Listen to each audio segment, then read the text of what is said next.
आज अपन को पढ़ना है सेकंड लेक्चर टिग्नोमेट्री का, क्योंकि उसमें टिग्नोमेट्री अपनी कंप्लीट नहीं हो पाई थी। हाँ, मैक्सिमम बातें सीख ली थी, लेकिन छोटी छोटी बातें तो अभी भी बाकी है।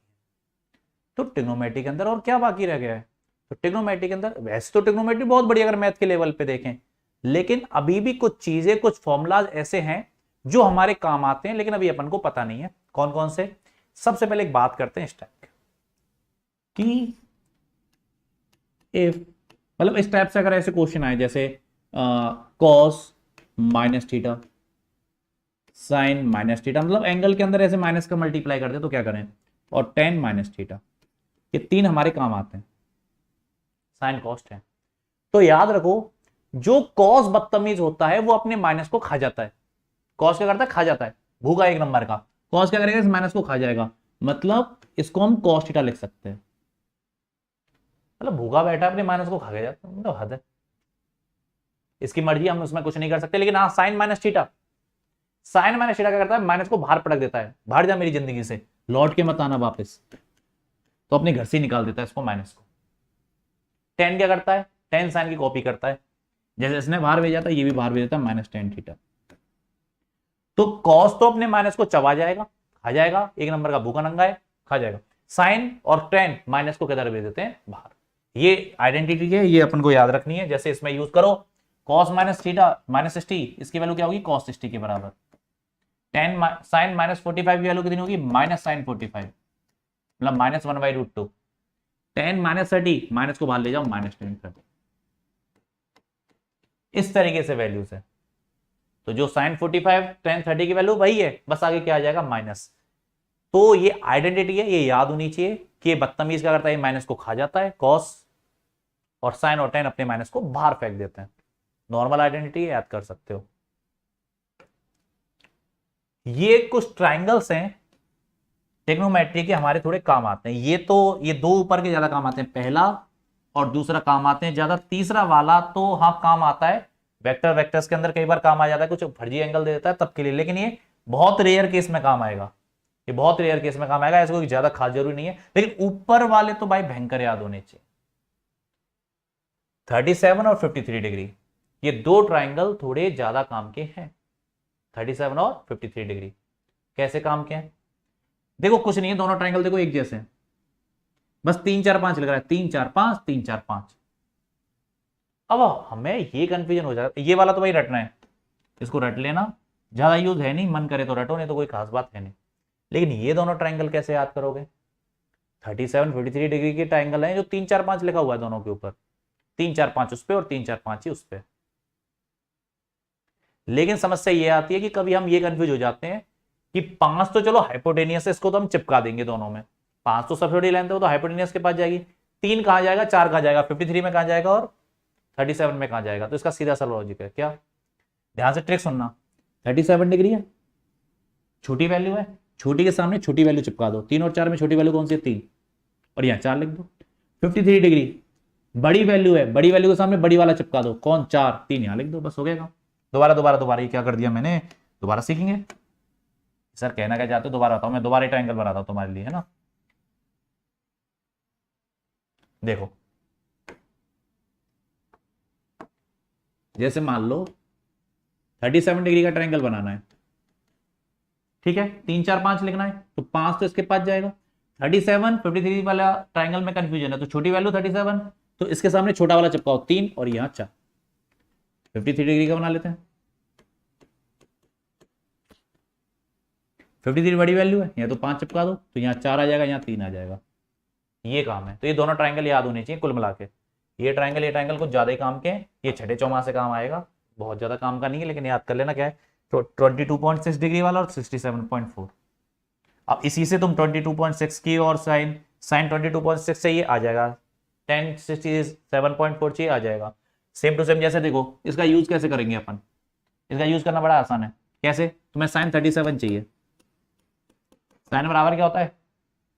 साइन बराबर परपेंडिकुलर अपॉन हाइपोटेनियस।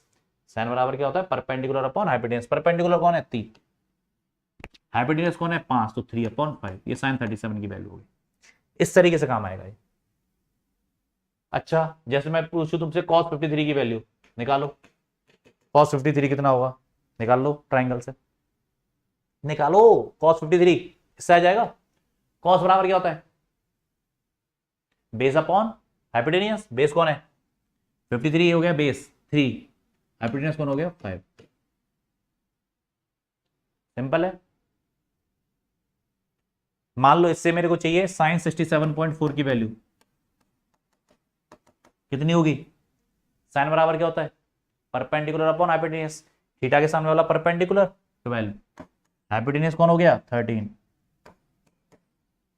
22.6 के लिए कौन परपेंडिकुलर होगा 5। तो ये तो यार ये तो नॉर्मल बात है, तो पता होगी ना, थीटा के सामने वाला कौन होता है, परपेंडिकुलर होता है। सबसे लंबा हाइपोटेनियस हो जाए होता है, जो बेचारा गरीब बच जाए वो बेस होता है, जो बेबी को पसंद होता है, बेचारा बेचारा गरीब ही पसंद है। तो थीटा के सामने वाला परपेंडिकुलर, सबसे बड़ा हाइपोटेनियस, बचा कुछ बेस। तो ये ट्राइंगल याद क्यों होने चाहिए, ये ट्राइंगल इसलिए याद होने चाहिए क्योंकि हमारे काम आती है इनकी values, sin 53 cos 53 sin 37 cos 37 tan 37। अब इनकी वैल्यूज याद तो करेंगे नहीं इतनी सारी, तो इनकी सारी वैल्यूज हम कहां से याद करेंगे, ट्राइंगल से याद करेंगे। जब भी जरूरत पड़े ट्राइंगल ड्रॉ कर लो। 37 53 बहुत ज्यादा काम के हैं। सबसे पहले क्या सीखा, कॉस माइनस को चबा जाता है, खा जाता है, साइन और टेन अपने बाहर फेंक देते हैं माइनस को। इसके अलावा ट्राइंगल याद होने चाहिए। इसके बाद है ये अप्रोक्सीमेशन, छोटी छोटी बातें, ज्यादा बड़ी बड़ी बातें नहीं है इसमें, छोटी छोटी बातें हैं इस लेक्चर में। देखो अप्रोक्सीमेशन, कई बार क्या होता है हमारे सामने थीटा बहुत छोटा होता है, थीटा बहुत छोटे होने का मतलब है 5 डिग्री 6 डिग्री 10 डिग्री तक हम चेप सकते हैं वाली बात, 10 डिग्री तक चेप सकते हैं, लेकिन नॉर्मली तो 5 डिग्री तक होता है। लेकिन ऐसा कोई हार्ड एंड फास्ट नहीं है कि थीटा जो वेरी स्मॉल लिख रहा है कितने डिग्री तक है, ऐसा कोई फिक्स नहीं है। 1 रेडियन से बहुत छोटा होना चाहिए, 1 रेडियन से बहुत छोटा मतलब 5-6 डिग्री तक ये काम कर जाता है, 10 डिग्री तक काम कर जाता है नॉर्मली। तो यदि थीटा बहुत छोटा है और कोई हार्ड एंड फास्ट नहीं है, क्योंकि ये जो चीज है नॉर्मली काम नहीं आती है, डेरिवेशंस में ज्यादा काम आती है। जब हमको पता है थीटा बहुत छोटा है, ऐसा कोई कभी काम नहीं पड़ेगा sin 5 को सोचना पड़ेगा अरे छोटा मानू नहीं मानू, ऐसी कोई जरूरत नहीं पड़ने। अंदाजे से देखना कि छोटा है या नहीं है, बस छोटा है तो ये अप्रोक्सीमेशन यूज कर सकते हैं। क्या, अगर थीटा बहुत छोटा होता है तो sin थीटा की वैल्यू थीटा के बराबर होती है, tan थीटा की वैल्यू थीटा के बराबर, cos थीटा की वैल्यू 1 के बराबर। जैसे कि sin थीटा बराबर थीटा का मतलब क्या होता है, sin थीटा बराबर थीटा का मतलब हुआ कि जैसे sin मैंने तुझसे पूछी 0.5 की वैल्यू बता, थीटा बहुत छोटा है, अरे 0.5 बहुत छोटा है तो इसकी वैल्यू कितनी होगी 0.5। मैंने पूछा 10, 0.9 की वैल्यू कितनी होगी 0.9, cos 0.5 की वैल्यू कितनी होगी 1। हालांकि ये फिक्स नहीं होते, लगभग होते हैं भैया, लगभग बराबर, नियरली इक्वल है। ये बराबर नहीं बनाया मैंने, नियरली इक्वल के सिंबल बनाए, ये लहर से बनाई है मैंने, लहर मतलब नियरली इक्वल। तो यदि थीटा बहुत छोटा है तो ये अप्रोक्सीमेशन अपन यूज कर सकते हैं। वैसे तो कोई इनका हार्ड एंड फास्ट रूल नहीं है, लेकिन 10 डिग्री तक अपन नॉर्मली काम चला सकते हैं। वैसे तो 5 डिग्री बोलते हैं, 10 डिग्री तक चला लो कोई दिक्कत नहीं, लेकिन ऐसी को तो मेरे को जरूरत पड़ेगी नहीं कि कितने डिग्री तक सर चलाएं, ऐसा का भी कोई लॉजिक लगेगा नहीं। थीटा बहुत छोटा है या नहीं, बस ये अंदाजा लग जाएगा तुमको। तो थीटा छोटा होगा तो साइन थीटा बराबर थीटा, टेन थीटा बराबर थीटा और कॉस थीटा बराबर 1। जैसे ये देखो y बराबर साइन थीटा अपॉन थीटा है और थीटा की वैल्यू 60 डिग्री है, तो y की वैल्यू कितनी होगी, तो देखना थीटा की वैल्यू 60 डिग्री है तो साइन थीटा कितना होगा 7 ही होगा। अरे साइन थीटा बराबर थीटा, तो theta upon theta, 60 degree upon 7 degree कितना आ जाएगा 1 आ जाएगा कट के। तो थीटा वैसे अंदाजे से मान लिया कि 7 डिग्री छोटा मान के चल रहे हैं। साइन 2 डिग्री की वैल्यू कितनी होगी 2 डिग्री, कॉस 3 डिग्री कितना होगा 1, tan डिग्री कितना होगा 1 डिग्री, सॉरी हाँ 1 डिग्री है ना, cos 3 डिग्री की वैल्यू 1, अरे 1 है इसलिए 1 है, जैसे 2 डिग्री मान लो इसको, 2 डिग्री मान लो तो 2 आएगी वैल्यू, ठीक है 2 आएगी वैल्यू। कहीं ये लोग लगे कि कहां से आ गया ये, इसलिए मैं 2 ले देता हूं 1 की जगह, नहीं तो ऊपर वाले की तरह समझ लोगे। तो साइन 2 डिग्री है तो इसकी वैल्यू 2 डिग्री आएगी। ध्यान से, if theta is very small then sine theta बराबर थीटा, टेन थीटा बराबर थीटा, कॉस थीटा बराबर 1, याद होना चाहिए। और ऐसा कुछ नहीं है कि कहां तक काम करेगा, क्या थीटा बहुत छोटा ही है, कोई ऐसा कोई हार्ड एंड फास्ट नहीं है कि 5 degree 6 degree 60 degree, normal approximation है, याद कर लेना, काम आते हैं तभी बताए जा रहे हैं। जो जो चीजें मैं इस लेक्चर में बता रहा हूं सारी एक भी फालतू चीज नहीं बता रहा कि स्टाइल मारने के लिए फालतू चीजें बता रहे हैं अपन। अरे ट्रिग्नोमेट्री एक्स्ट्रा पढ़नी है मैथ ले लो भाई, लेकिन हम एक्स्ट्रा हमें नहीं पढ़नी है भाई, हमें काम की पढ़नी है जितनी मेरे फिजिक्स में काम आएगी। तो फिजिक्स में जितनी भी ट्रिग्नोमेट्री काम आएगी सब अपन यहाँ डिस्कस कर रहे हैं, और नोट्स ढंग से बना लेना इनके। ये हैं कुछ फॉर्मूले जो हमारे काम। अब ये तो याद करने पड़ेंगे, इसमें मैं क्या समझाऊंगा, ये सारे फॉर्मूले अपन को याद होने चाहिए। एक बार पढ़ के सुना देता हूं। सबको याद है cos square theta plus sin square theta कितना होता है 1। ये तो 10th में याद कर लिया था। 1 प्लस tan स्क्वायर थीटा कितना होता है sec स्क्वायर थीटा, 10th में याद किया है। 1 plus cot square theta cosec square theta, ये याद किया है। इसमें ये वाला मेरे ज्यादा काम आता है, cos square theta plus sin square theta 1, ज्यादा काम वैसे हल्के हल्के सभी आ जाते हैं, जो ज्यादा काम आ रहे हैं उन पे स्टार लगा दूंगा, वो भयंकर वाले रटे होने चाहिए। ये वाला अगला वाला चौथा, sin 2 थीटा बराबर 2 sin theta cos theta. Formula होता है जैसे मैंने लिख दिया sin 2 थीटा कुछ भी, तो sin 2 थीटा का फॉर्मूला होता है 2 sin थीटा cos थीटा। याद होना चाहिए फॉर्मूला। ओके ओके, याद करना है। cos 2 थीटा या cos स्क्वायर थीटा, ये देखो ये दोनों सेम फॉर्मूले हैं, इसमें केवल मैंने क्रॉस मल्टीप्लाई करके कर दिया है। तो मैं, मेरे फिजिक्स में काम इस फॉर्मेट में आएगा, मैथ में तो इस फॉर्मेट में याद करते हैं बच्चे इसको, लेकिन ये फॉर्मेट मेरे काम नहीं आता, मेरे काम आएगा ये वाला फॉर्मेट। तो cos स्क्वायर थीटा का फॉर्मूला होता है 1 प्लस cos 2 थीटा अपॉन 2। देखो ये स्क्वायर है, ये एंगल में 2 का मल्टीप्लाई, ये अलग अलग है। जैसे ये sin 2 थीटा है, ये एंगल में 2 का मल्टीप्लाई, ये स्क्वायर नहीं है, तो 2 sin theta cos theta. cos square theta होता है 1 प्लस cos थीटा अपॉन 2 और sin स्क्वायर थीटा होता है 1 माइनस cos 2 थीटा अपॉन 2। ये दो फॉर्मूले हैं, काम आते हैं बहुत ज्यादा। जो ज्यादा काम आते हैं उन पे स्टार लग रहा है, ध्यान रखना। ये मेरे नहीं आते ज्यादा काम, मैंने स्टार नहीं लगाया। ये फॉर्मेट मेरे ज्यादा काम नहीं आता, मैंने नहीं लगाया। ये वाला फॉर्मेट मेरे ज्यादा काम आता है, तो मैंने इन दोनों पे स्टार लगाया। तो cos square theta 1 plus cos 2 theta upon 2, sine है तो 1 माइनस cos 2 थीटा। देखो साइन भी cos में ही है, cos भी cos में ही है। अगर साइन है तो माइनस लगा देना, cos ही है तो प्लस रहने देना। फॉर्मूले देखो दोनों के सेम है। cos स्क्वायर थीटा बराबर 1 प्लस cos 2 थीटा अपॉन 2, फॉर्मूले याद होने चाहिए। ये है साइन a प्लस बी और cos a प्लस बी, इन वाले फॉर्मूले। अब ये देखो, ये 8 और 9 में 4 फॉर्मूले लिखे हुए हैं, कैसे जरा बताता हूं। देखो 9वां देखते हैं, साइन a प्लस बी, ये नीचे माइनस लग रहा है, अगर ये प्लस होगा तो यहाँ प्लस होगा, माइनस है तो माइनस होगा, दो फॉर्मूले हैं। पढ़ के सुनाओ, साइन a प्लस बी बराबर sine a cos b plus cos a sine b। Minus हुआ तो साइन a माइनस बी बराबर sine a cos b minus cos a sine b। Plus होगा तो प्लस होगा, माइनस होगा तो माइनस आएगा। फॉर्मूले याद करने हैं, cos a plus minus B बराबर cos a cos b minus plus sine a sine b। मतलब अगर यहां प्लस होगा तो यहां माइनस होगा, या माइनस होगा तो यहां प्लस होगा। दो फॉर्मूले हैं, cos a प्लस b और cos a माइनस b। तो cos a प्लस b कितना है, cos a cos b minus sin a sin b। इसमें साथ साथ cos cos sin sin सा, अगर माइनस होगा तो यहां क्या आएगा, प्लस। ये tan a प्लस b का फॉर्मूला याद, कोई काम का नहीं है ज्यादा, ये मेरे काम का है, ये मेरे काम का है, स्टार लगा दिया। ये दो काम, ठीक है। अच्छा चलो इनको बाद में डिस्कस करेंगे 11 12। पहले ये देखो, जैसे कैसे काम आ जाते हैं कई बार, इनको देखो, दो क्वेश्चन है।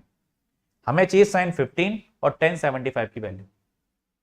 किसकी वैल्यू चाहिए, sin 15 और tan 75 की वैल्यू। अब समस्या ये, sin 15 मेरे को नहीं पता, tan 75 भी नहीं पता अपन को, तो sin 15 को क्या लिख सकता हूं, देखो sin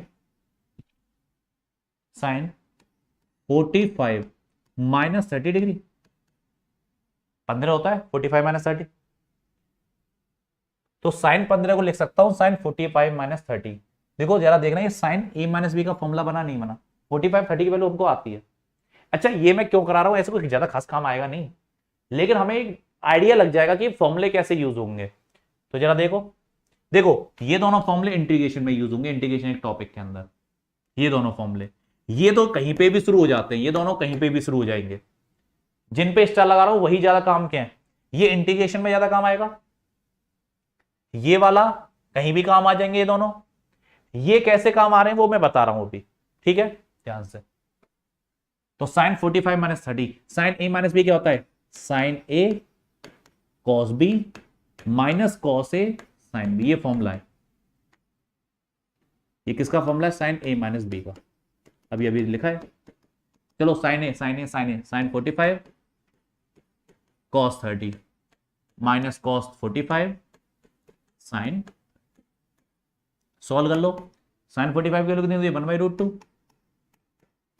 cos 30 कितनी होती है, √3/2, माइनस cos 45 कितना होता है, 1/√2, sin 30 की वैल्यू कितनी होती है, 1/2। बस सॉल्व कर लो, इसको आंसर आ जाएगा क्या है, √3/2√2 माइनस 1/2√2, 2√2 एलसीएम आ गया, √3 माइनस 1, ये इसकी वैल्यू होती है। इस तरीके से काम आ जाता है। तुम्हें ये नहीं रटनी है, पहली बता दूं, रटनी नहीं है कि रटने बैठ जाओ sin 15 की वैल्यू। मैं तरीका बता रहा हूं कि फॉर्मूला कैसे काम करता है। sin 15 है sin a minus B, 45 minus 30, क्योंकि माइनस में ले सकता हूं 15 को, तो और क्या ले सकता हूं, क्योंकि इनकी वैल्यू पता है। जैसे 10 75 है, 75 को जो मैं वैल्यू जानता हूं उस टर्म में कैसे लिख सकता हूं, 10, सोचो क्या लिख सकते हो, 45 प्लस 30, ऐसे लिख सकते हो क्या, लिख सकते हो ना। 45 में 30 ऐड करोगे कितना आ जाएगा, 75 आ जाएगा। ठीक है, अब इसका फॉर्मूला क्या है, 10a प्लस बी का देख लो भैया। 10a प्लस बी का formula 10a plus 10b upon 1 minus 10a 10b, 10a plus 10b upon 1 minus 10a 10b, लगाओ फॉर्मूला। पहले फॉर्मूला लिखो, 10a प्लस b बराबर 10a plus 10b upon 1 minus 10a 10b। लिखो लिखो लिखो, 10a 10a 10a 10a 10a 1045 plus 1030 upon 1 minus 1045 into 1030। Solve करो, 1045 की value 1 plus 1030 की वैल्यू 1/√3 अपॉन 1 माइनस 1045 की वैल्यू 1 इंटू 1/, सॉल्व कर लो इसको, √3 एलसीएम, √3 प्लस 1 अपॉन यहाँ √3 माइनस 1, बदतमीज कट गया, आंसर आ गया √3 प्लस 1 अपॉन √3 माइनस, ये 1075 की वैल्यू है। तो अगर कभी कुछ वैल्यूज अपन को नहीं पता तो इस तरीके से सॉल्व कर सकते हैं, ये हमारे पास एक प्रोसीजर है। इसलिए फॉर्मूले तो भाई याद होने चाहिए, ये दो ज्यादा काम आते हैं, दोनों पे मैंने स्टार लगा दिया है, ध्यान रखना इस चीज को, फॉर्मूले थोड़े ज्यादा काम के हैं। तो सामने जितने फॉर्मूले इनको नोट डाउन कर लो और रट डालो इनको, और जिन पे स्टार है भाई वो तो भयंकर वाले काम के हैं। ये कभी यार एक बात देखो, हमारे फिजिक्स में ऐसा तो है नहीं कि रोज रोज ये चीजें काम आएंगी, कभी भी किसी भी टॉपिक के अंदर कभी भी काम आ जाती है। तो भैया याद करने के लिए रिवाइज करते रहना है, तो ये चीज अपन को याद रहनी चाहिए, फॉर्मूले याद होने चाहिए। ये 4 फॉर्मूले ध्यान रखना, ये कोई 2 फॉर्मूले नहीं है, मैंने एक ही साथ लिख दी। अच्छा, ये 2 चीज और हैं जो 2-4% काम आ जाती हैं, साइन रूल और कोसाइन रूल। जब यूज होती है जब ज्यादा समझ में आती है, लेकिन इसको समझा जाता हूं। ये मान लो कोई ट्राइंगल है, साइन रूल क्या कहता है जरा देखो, ये कोई ट्राइंगल है जिसकी लेंथ है alpha beta A B C और एंगल है अल्फा बीटा गामा।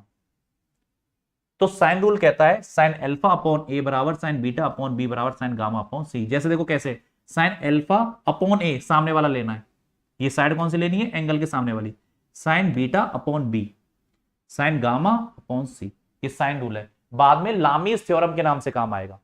किस नाम से काम आएगा, लामीज थ्योरम। जब आएगा जब देख लेंगे उसको, अभी बस फॉर्मूला याद कर लो, ट्राइंगल याद कर लो, फॉर्मूला याद कर लो। भाई ये याद करने की चीज, यहां पागलों की तरह इनके डेरिवेशन करने नहीं बैठेंगे अपन, क्योंकि कोई मतलब तो हो डेरिवेशन करने का इनका। यार स्टाइल मानने से क्या हो रहा है, और तेरे को इसका डेरिवेशन आता है तो कोई काम थोड़ा ना आ रहा है वो डेरिवेशन, मैथ वालों को करने दो ये काम। जब मैथ ज्यादा ही इनको डेरिवेशन करने का हमको लग रहा है तो मैथ में करो ना। हमारे पास बायो तो वैसे कोई मतलब नहीं है डेरिवेशन का, और ज्यादा ही मन कर रहा है मैथ वालों को तो भैया मैथ में करो ना बैठ के। तो इसलिए फालतू दिमाग नहीं चलाना इन पे। तो ये साइन रूल है, याद कर लेना। साइन अल्फा देखो सामने वाली लेंथ, बीटा के सामने वाली बी, गामा के सामने वाली सी, ये होता है कोसाइन रूल। कोसाइन रूल क्या कहता है कि इस ट्राइंगल के ए और बी के बीच में एंगल दे रखा है मेरे को थीटा, और सामने है सी वाली लाइन, तो सी का जो स्क्वायर होता है वो बराबर होता है A square plus B square minus 2ab cos theta के, 2ab cos थीटा। ये याद होना चाहिए, ध्यान से सुनना। यहां पे वो चीजें आएंगी जिनके बीच में एंगल है, यहां वो चीज आएगी जिसके बीच में एंगल नहीं दे रखा, जो सामने वाली लेंथ है। हो सकता है एंगल इनके बीच में दे दे, इसके ये वाला एंगल दे दे, हो सकता है ऊपर वाला दे दे। तो ध्यान से इसको कैसे ट्रीट करना है फॉर्मूले को, सी जिसके बीच का एंगल नहीं पता वो सामने है, बराबर ए स्क्वायर प्लस बी स्क्वायर जिसके बीच का एंगल मेरे को पता है वो ये है, और cos थीटा वो एंगल है। तो ये कोसाइन रूल है, और ये साइन रूल है, ये याद होना चाहिए।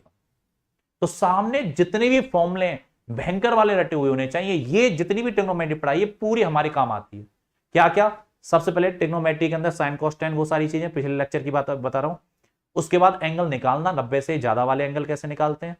उसके अलावा 90 से ज्यादा वाले एंगल के अलावा अपन ने ये देगा 3π/2 और वो सब लिखना कि 3π/2 प्लस थीटा 3π माइनस थीटा। उसके बाद sine minus theta, cos minus theta, tan minus theta की वैल्यू, अप्रोक्सीमेशन ये अपन को पता होना चाहिए। उसके अलावा ये सारे फॉर्मूले अपन को याद होने चाहिए। साइन कोसाइन रूल कभी कभार काम आते हैं, कोई खास काम के नहीं है। इसके अलावा अप्रोक्सीमेशन हो गया, और ये जहर ट्राइंगल याद होने चाहिए भैया, कतई जहर ही है, खा के मर मत जाना, लेकिन काम के ट्राइंगल्स हैं। इसके अलावा ग्राफ और होते हैं साइन कॉस के, वो भी हमारे काम के होते हैं, लेकिन वो हम ग्राफ वाले सेक्शन के अंदर पढ़ेंगे। इसके अंदर जबरदस्ती हम वो ग्राफ नहीं पढ़ेंगे। जब ग्राफ वाले सेक्शन को देखेंगे तो उसी के अंदर हम साइन कॉस और इनके ग्राफ याद कर लेंगे, जो मेरे काम के ग्राफ। तो ये था पूरा कंप्लीट ट्रिग्नोमेट्री। बस, थैंक यू।